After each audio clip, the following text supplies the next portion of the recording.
For as long as a man can remember, he might have had the need to be there for his mother.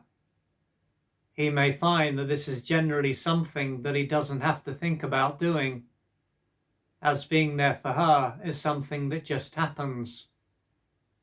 But as time has passed, he might have experienced resistance when it comes to behaving in this way. He may realize that behaving in this way is not serving him, so part of him no longer wants to behave in this way. Or to be more accurate, he might have experienced resistance before, but it might not have been very strong. Now though, this resistance will have gone up a notch, and it will be a lot harder for him to ignore it. Before, he will have been able to push this resistance out of his conscious awareness, but it will now be a lot stronger. This is not to say that he won't be able to push it out of his conscious awareness. No, it is that this will take more effort. When it comes to this resistance, part of him will want to be there for himself, whilst another stronger part of him will feel compelled to be there for his mother. Additionally, being there for his mother will feel right, whilst being there for himself will feel wrong. If he does what his mother wants, he can be fairly settled, and if he thinks about, let alone does what he wants, he could be on edge.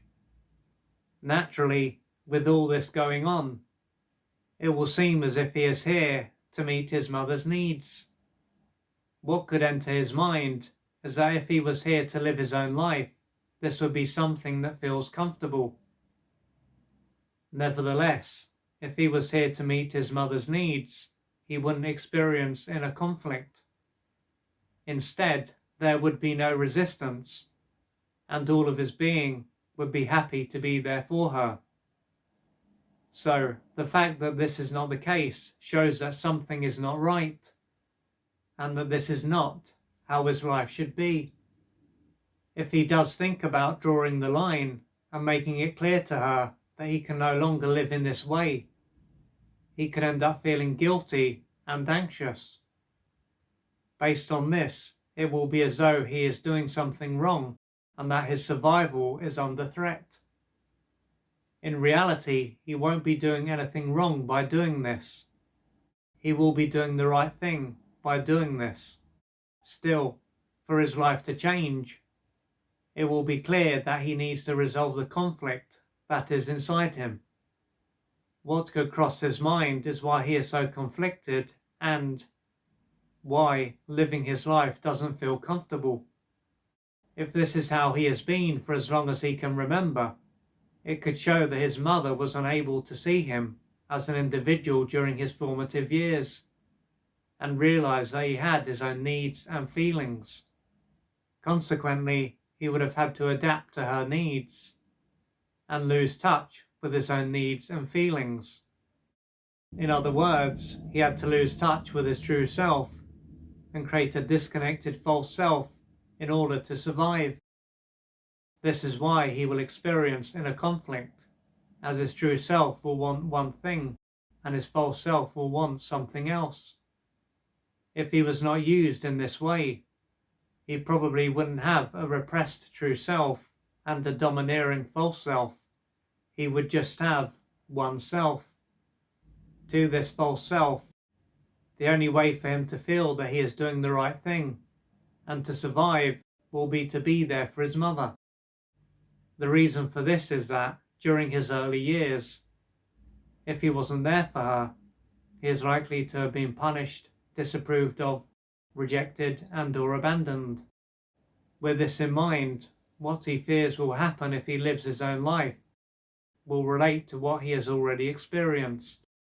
But, as he wouldn't have been developed enough to handle how he felt when this took place, his brain would have automatically repressed how he felt, and these experiences wouldn't have been fully experienced and integrated.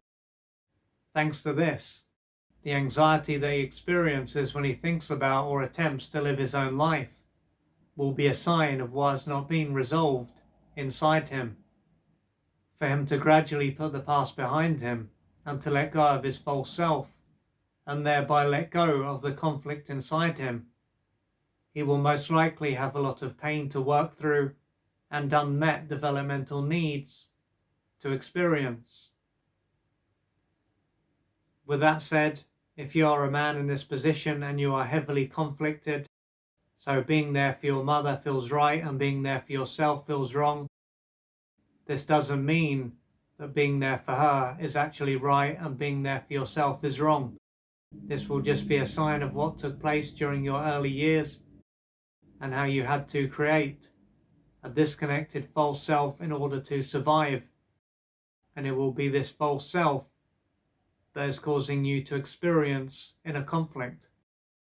As I've said, if your needs were generally met and you didn't have to play a role from the beginning, then you most likely wouldn't have this inner conflict. There would just be one self and living your own life would feel normal. So for you to let go of this false self and this inner conflict, as I've said, you will probably have a lot of pain to work through and unmet developmental needs to experience. And in order for you to go through this process, you may need to reach out for external support. But the main thing is that you don't suffer in silence and reach out for the assistance that you need to gradually change your life. If you would like to find out more about the services that I offer, please go to www.oliverjrcooper.co.uk or email me at info@oliverjrcooper.co.uk, and I'm looking forward to assisting you on your journey.